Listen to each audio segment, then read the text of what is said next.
नमस्कार दोस्तों, Swaraj coaching institute के यूट्यूब चैनल पर आप सभी का स्वागत है। साथियों, आज हम प्री एग्रीकल्चर टेस्ट का PYQ सॉल्व करेंगे। बायोलॉजी सब्जेक्ट में प्री एग्रीकल्चर टेस्ट में जितने भी क्वेश्चंस आए हैं उसकी हमारी एक सीरीज यूट्यूब पर हम लोग रिलीज़ कर रहे हैं। पिछले वीडियो में हमने सेल बायोलॉजी टॉपिक को कवर किया था। इस वीडियो में हम लोग प्रकाश संश्लेषण फोटोसिंथेसिस के प्रीवियस ईयर क्वेश्चंस को कवर करेंगे। आपके सामने स्क्रीन पर एक क्वेश्चन दिखाई दे रहा है। प्रकाश संश्लेषण में दोनों वर्णक तंत्र PS फर्स्ट और PS सेकंड वर्णक तंत्र दो प्रकार के होते हैं, ऐसा हमने पढ़ाई की है।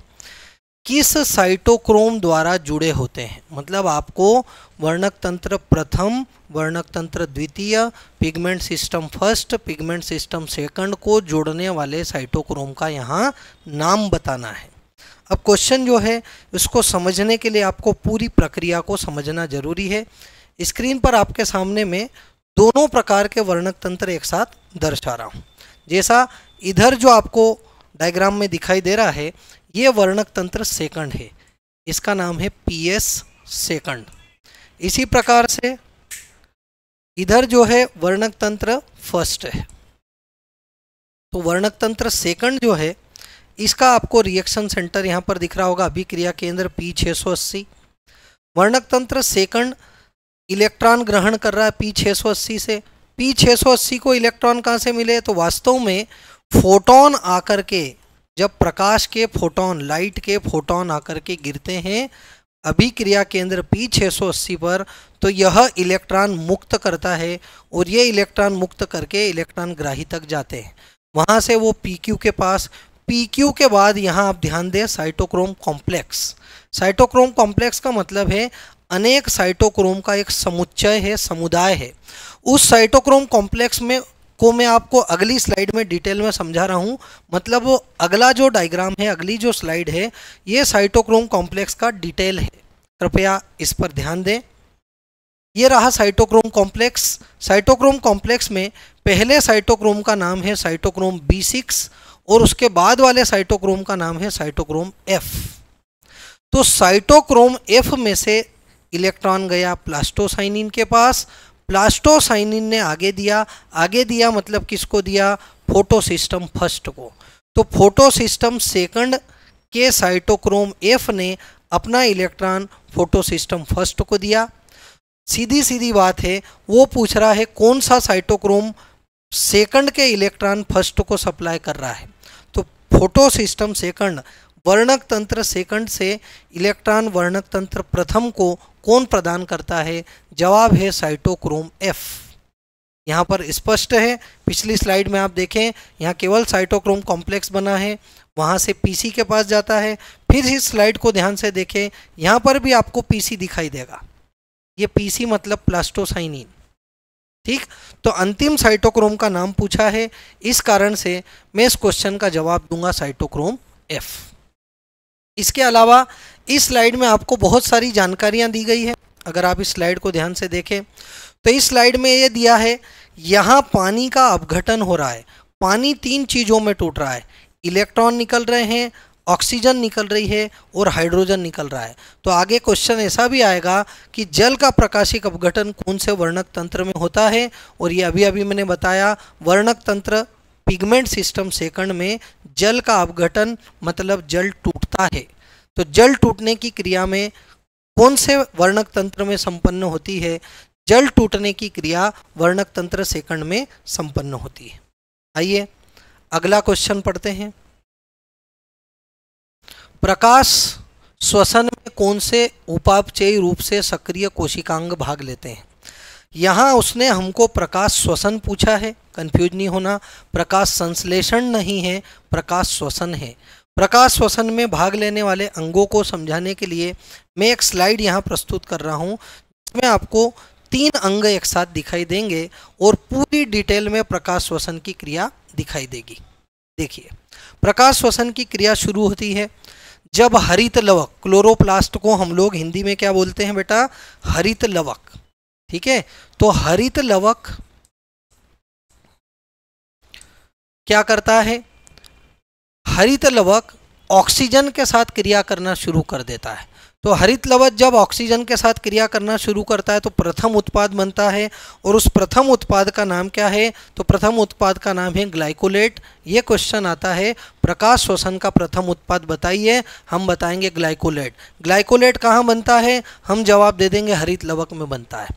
फिर ग्लाइकोलेट से ग्लाइसिन, ये परिवर्तन कहाँ होता है, दिया है पराक्सीसोम में। मैं यहाँ आपको प्रकाश श्वसन के सारे क्वेश्चन एक साथ बता देता हूँ। तो हरित लवक में कौन निर्मित होता है, ग्लाइकोलेट निर्मित होता है। प्रकाश श्वसन का प्रथम उत्पाद क्या है, तो प्रथम उत्पाद फिर से वही जो मैं बोल रहा हूँ, ग्लाइकोलेट है। ग्लाइकोलेट का ग्लाइसिन में परिवर्तन कहाँ होता है, पराक्सीसोम में। ग्लाइसिन का सेरीन में परिवर्तन कहाँ होता है, माइटोकॉन्ड्रिया में। ठीक है, तो अंतिम उत्पाद क्या है, यह क्वेश्चन आ सकता है। प्रकाश संश्लेषण का अंतिम उत्पाद है सेरीन। ठीक है, जैसा आपको दिखाई दे रहा होगा, अंतिम उत्पाद का नाम है सेरीन, प्रथम उत्पाद का नाम है ग्लाइकोलेट। ग्लाइसिन से सेरीन का परिवर्तन माइटोकॉन्ड्रिया। तो अगर हम हमारे क्वेश्चन पर जाकर बात करें तो यहाँ 3 लोगों ने प्रकाश संश्लेषण की क्रिया में भाग लिया, क्लोरोप्लास्ट, पराक्सीसोम, माइटोकॉन्ड्रिया। आप देखें क्वेश्चन में क्लोरोप्लास्ट, पराक्सीसोम और माइटोकॉन्ड्रिया। क्लोरोप्लास्ट मतलब हरित लवक, पराक्सीसोम, माइटोकॉन्ड्रिया, सी आंसर हमारा सही है। ठीक है, तो अगला स्लाइड आपको दिखाई दे रहा है।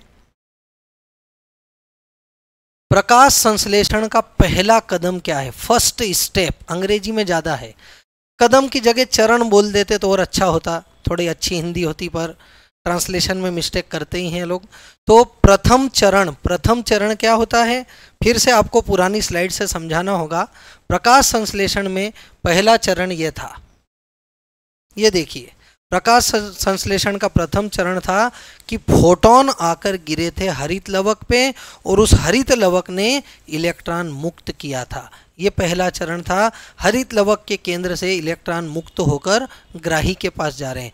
तो पहला कदम था फोटोन का आकर यहाँ गिरना और उसके बाद इलेक्ट्रॉन का मुक्त होना।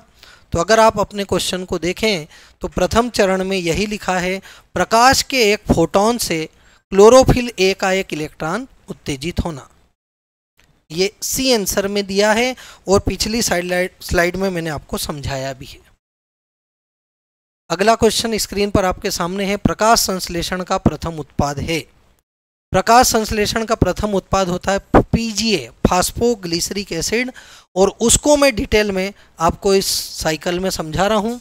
प्रकाश संश्लेषण में CO2 रुबिस्को नाम के एंजाइम की उपस्थिति में क्रिया करता है। रुबिस्को नाम के एंजाइम की उपस्थिति में क्रिया करता है किसके साथ, RUBP के साथ। तो रुबिस्को एक एंजाइम है जो आगे मैं डिटेल में पढ़ाऊंगा। अब क्रिया किसके किसके बीच हो रही है, क्रिया हो रही है इन दोनों के बीच में। कौन दोनों, RUBP और CO2 क्रिया कर रहे हैं। इन दोनों की क्रिया को प्रेरित कौन कर रहा है, एक एंजाइम जिसका नाम है रुबिस्को। ये भी आपको एक क्वेश्चन में दिखेगा कि पौधों में केल्विन चक्र कराने वाले एंजाइम का नाम बताइए। तो पौधों में केल्विन चक्र कराने वाले एंजाइम का नाम है रुबिस्को। इन दोनों ने क्रिया करके पहला स्थायी उत्पाद बनाया 3-फास्फोग्लिसरेट, जिसको शॉर्ट में यहाँ लिखा गया है PGA। ठीक है, तो हमने पहले ही आंसर PGA लिखा रखा है कि प्रकाश संश्लेषण का प्रथम उत्पाद क्या बना, प्रथम उत्पाद बना PGA। इस स्लाइड में मैंने आपको डिटेल में समझाया है। चलिए अगले क्वेश्चन की ओर आगे बढ़ते हैं बेटा। अगला क्वेश्चन है क्रेंज आकारिकी, क्रेंज एनाटॉमीज फाउंड इन। तो बेटा क्रेंज आकारिकी C4 पौधों का विशिष्ट लक्षण है, इस स्लाइड से आप समझ पाएंगे। ठीक है, ये C4 प्लांट आपको दिखाई दे रहे हैं। क्रेंज आकारिकी का मतलब है डबल रिंग। ठीक है, मैं आपको समझा दूं, क्रेंज आकारिकी मतलब डबल रिंग का दिखाई देना, दोहरी रिंग का दिखाई देना क्रेंज आकारिकी कहलाता है। तो अगर आप ध्यान देंगे तो यहाँ पर आपको 2 रिंग एक साथ दिखाई दे रही है C4 पौधों में। C3 में आपको एक ही रिंग दिखेगी, ये वाली। ठीक है, ये एक रिंग किसकी है वो भी आपको यहाँ दिखाई दे रहा है। ये एक रिंग है इसकी, मतलब किसकी है, बंडल शीथ की। जबकि C4 पौधों में 2 रिंग है, कृपया ध्यान दें, ये बाहर वाली रिंग किसकी बनी है? मीसोफिल की। ये बाहर वाली रिंग यहाँ लिखा है मीसोफिल, तो ये बनी है मीसोफिल की, हिंदी में पर्ण मध्योतक की बनी है। और अंदर वाली रिंग जो है वो वैसा का वैसा यहाँ दिया हुआ है, किसकी बनी है? बंडल शीथ की। आप देख सकते हैं अंदर वाली रिंग किसकी बनी है? बंडल शीथ की। तो दो रिंग, डबल रिंग का दिखाई देना क्या कहलाता है? क्रेंज आकारी की। अंग्रेजी में बोलें तो क्रेंज एनाटॉमी, हिंदी में कहें तो क्रेंज आकारी की। क्रेंज आकारी की C4 पौधों का विशिष्ट लक्षण है।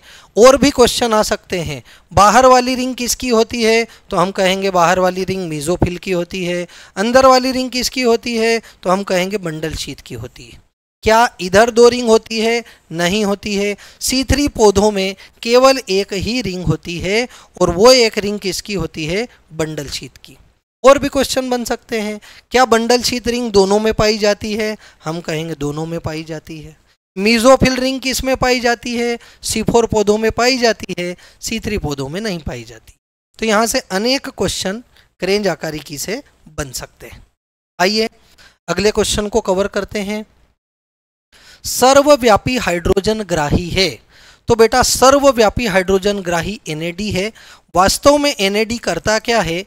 किसी भी रासायनिक अभिक्रिया के दौरान या विशेष रूप से प्रकाश संश्लेषण श्वसन क्रियाओं के दौरान जहां हाइड्रोजन मुक्त होता है उसको ग्रहण करता है और NADH बनाता है।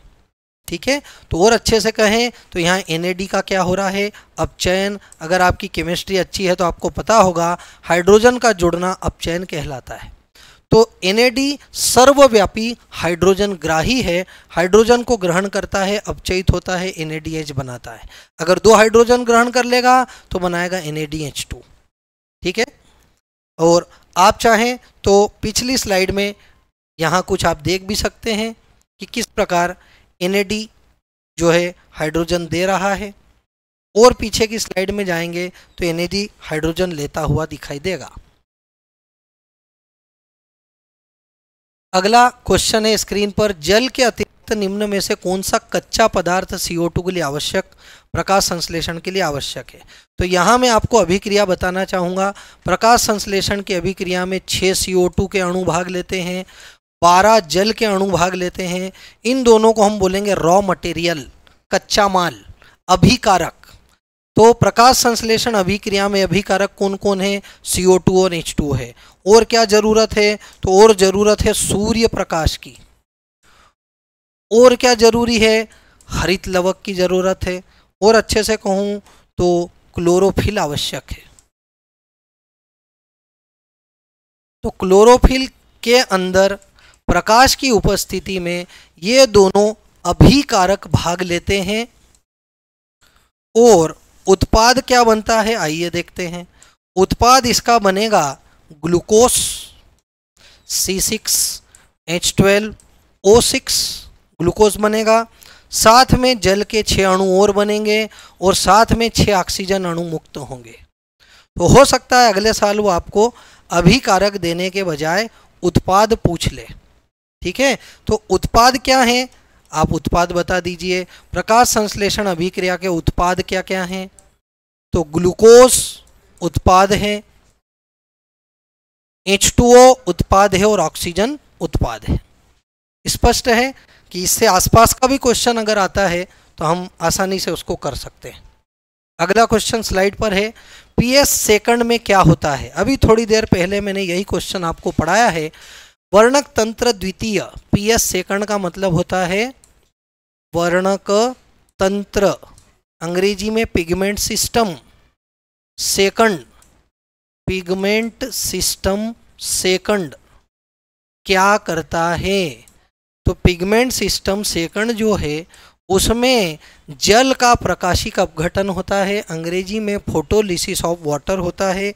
ये मैंने आपको शुरू में ही फर्स्ट क्वेश्चन में ही समझा दिया था कि पिगमेंट सिस्टम सेकंड में प्रकाशिक अपघटन की क्रिया होती है। अगला क्वेश्चन है, किस स्थिति में हिल अभिक्रिया हो सकती है? तो पहले तो मैं बता दूं, हिल अभिक्रिया का मतलब है प्रकाशिक अभिक्रिया। हील अभिक्रिया का ही दूसरा नाम क्या है? प्रकाशिक अभिक्रिया। अब जो लोग जानते हैं उनको पता है कि प्रकाश संश्लेषण में दो अभिक्रियाएं होती है, प्रकाशिक अभिक्रिया और अप्रकाशिक अभिक्रिया। तो हील अभिक्रिया किसको बोला जाता है? प्रकाशिक अभिक्रिया को। प्रकाशिक अभिक्रिया में जो हो रहा है वो करेक्ट आंसर है, फेरी साइनाइड की उपस्थिति में होता है। ये गलत है। प्रकाश की अनुपस्थिति में कभी भी प्रकाशिक अभिक्रिया नहीं हो सकती। जल पूरी तरह से अनुपस्थित होता नहीं, जल की क्रिया होती है, वहाँ जल का प्रकाशिक अपघटन होता है। वैसे पौधे जो ऊंचाई में बढ़ते हैं, जरूरी नहीं है दुनिया के सारे पौधों में होती है। तो फेरी साइनाइड क्या करता है आइए बताता हूँ। पानी टूटता है, फिर वही पहली स्लाइड पे जाऊँगा। फर्स्ट स्लाइड में मैंने बताया पानी का अपघटन हुआ, ठीक है।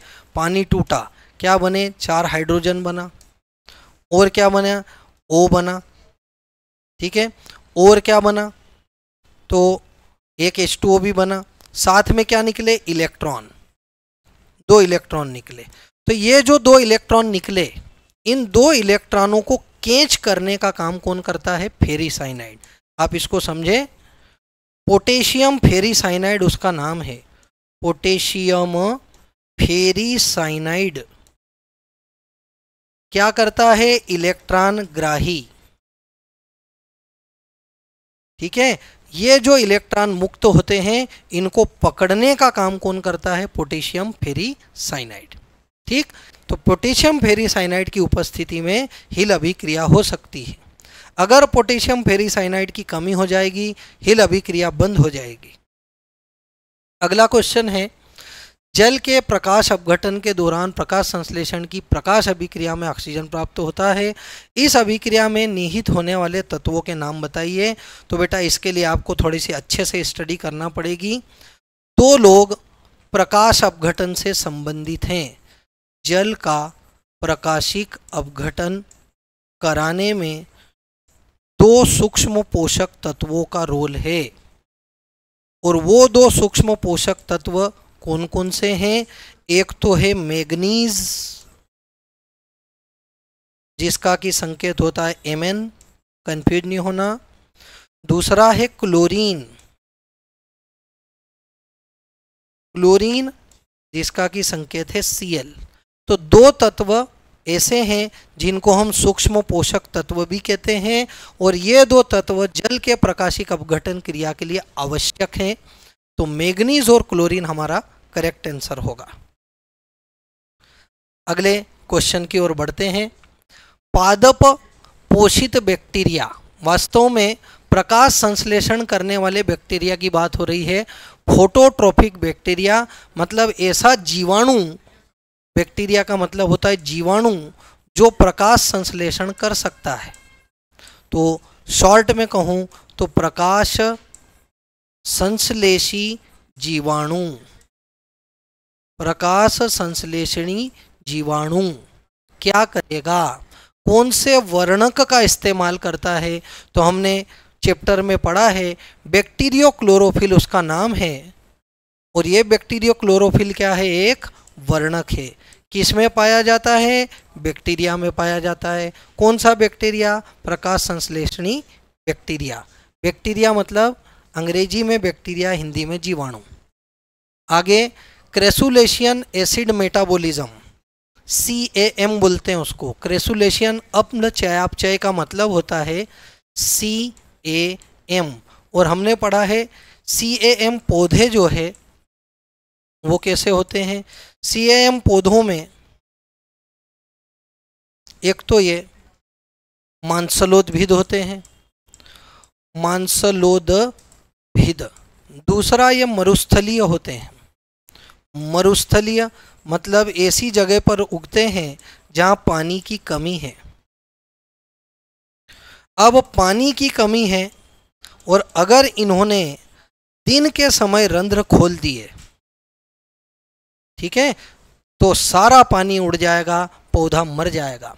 इसलिए ये मांसलोद पौधों में रंध्र कब खुलेंगे? रात में। रंध्र का खुलना कब घटित होता है? रात में। और रात में ये CO2 को इकट्ठा कर लेंगे और CO2 को अम्ल में बदल लेंगे, और फिर दिन के समय ये अम्ल को वापस तोड़ेंगे और उससे क्या निकलेगी, CO2। तो रात में CO2 को अम्ल में बदल लेते हैं और दिन के समय अम्ल को वापस तोड़ के CO2 बना लेते हैं। ऐसी स्पेशल क्रियाविधि का नाम है केम। और ये ऐसा इसलिए करते हैं क्योंकि इनको पानी की बचत करना है, ठीक है, क्योंकि ये कहाँ उगते हैं, मरुस्थलीय। तो इसलिए यहाँ डी आंसर करेक्ट है, जल संरक्षण। इनका उद्देश्य है पानी बचना चाहिए। ऐसी क्रियाविधि अपनाओ कि प्रकाश संश्लेषण भी हो जाए और पानी की बचत भी हो जाए। अगला क्वेश्चन है, ये मैंने पहले से आपको भविष्यवाणी की थी कि RuBP कार्बोक्सिलेज, जिसको हम लोग रूबिस्को पुकारते हैं, ठीक है, तो रूबिस्को उसका शॉर्ट नेम है। ये किस में पाया जाता है, रूबिस्को का पूरा नाम RuBP कार्बोक्सिलेज, ये पाया जाता है C3 पौधों में।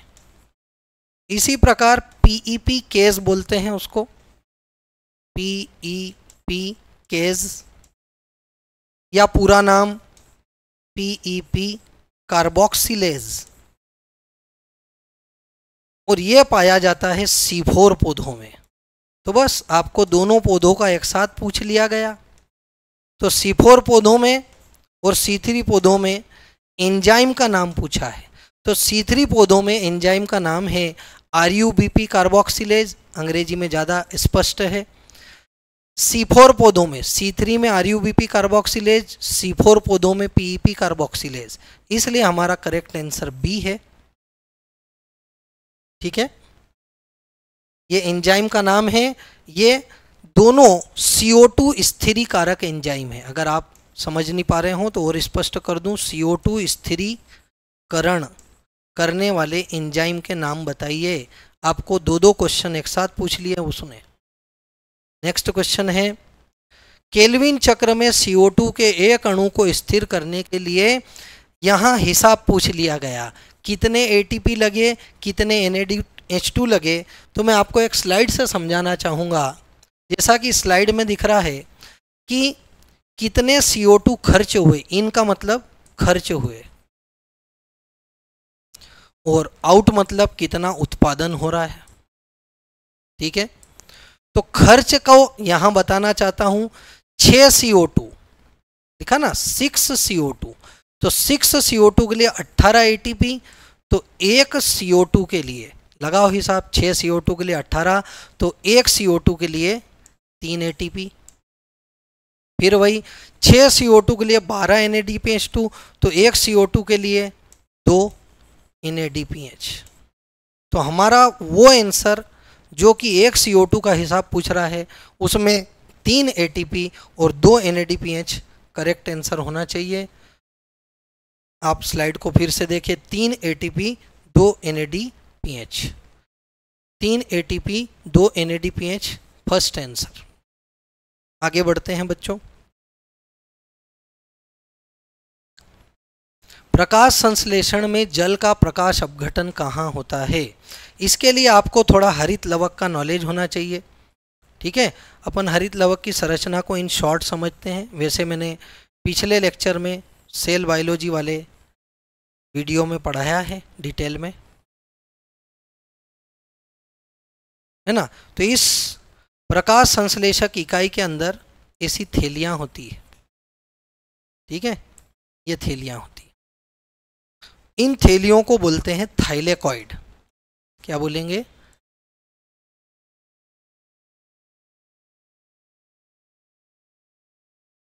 और इनकी एक थप्पी को बोलते हैं ग्रेना। तो ग्रेना के एक इकाई का नाम थाइलेकॉइड है, और उस थाइलेकॉइड के अंदर हो रहा है जल का प्रकाशिक अपघटन, थाइलेकॉइड की झिल्ली के अंदर। तो सी वाला आंसर करेक्ट है। प्रकाश संश्लेषण में जल का अपघटन, जल का अपघटन मतलब पानी का टूटना, 2 से 3 बार आज के ही वीडियो में बता चुका हूँ। पानी टूटेगा तो हाइड्रोजन बनेगा, इलेक्ट्रॉन निकलेंगे और ऑक्सीजन निकलेगी। तो जल का प्रकाशिक अपघटन कहाँ होता है? थाइलेकॉइड की झिल्ली के अंदर होता है। आइए आगे बढ़ते हैं। प्रकाश संश्लेषण में कितने चरण होते हैं? तो 2 चरण होते हैं। आइए बता देता हूं। प्रकाश संश्लेषण फोटोसिंथेसिस ऑकर्स इन 2 स्टेजेस। प्रकाश संश्लेषण के 2 चरण हैं। नंबर 1 चरण है प्रकाशिक अभिक्रिया, लाइट रिएक्शन, और दूसरा चरण है अप्रकाशिक अभिक्रिया। पहला चरण प्रकाशिक अभिक्रिया, दूसरा चरण अप्रकाशिक अभिक्रिया।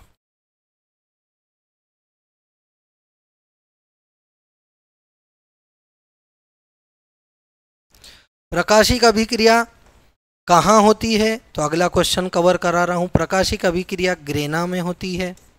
अप्रकाशिक अभिक्रिया कहाँ होती है? स्ट्रोमा में होती है। यहाँ क्या होता है? तो यहाँ ग्लूकोज निर्माण होता है। तो फिर वहाँ क्या होता है? तो H2O पानी का अपघटन होता है। और क्या होता है? ATP, NADP निर्माण होता है। यहाँ क्या होता है? ATP और NADPH2 खर्च होते हैं। NADPH2 और ATP खर्च होते हैं। तो ये मैंने इन शॉर्ट आपको प्रकाशिक और अप्रकाशिक अभिक्रिया का रिवीजन भी करा दिया कि प्रकाश संश्लेषण में कितने चरण हैं? 2 चरण हैं, प्रकाशिक अभिक्रिया और अप्रकाशिक अभिक्रिया। आइए अगली स्लाइड देखते हैं।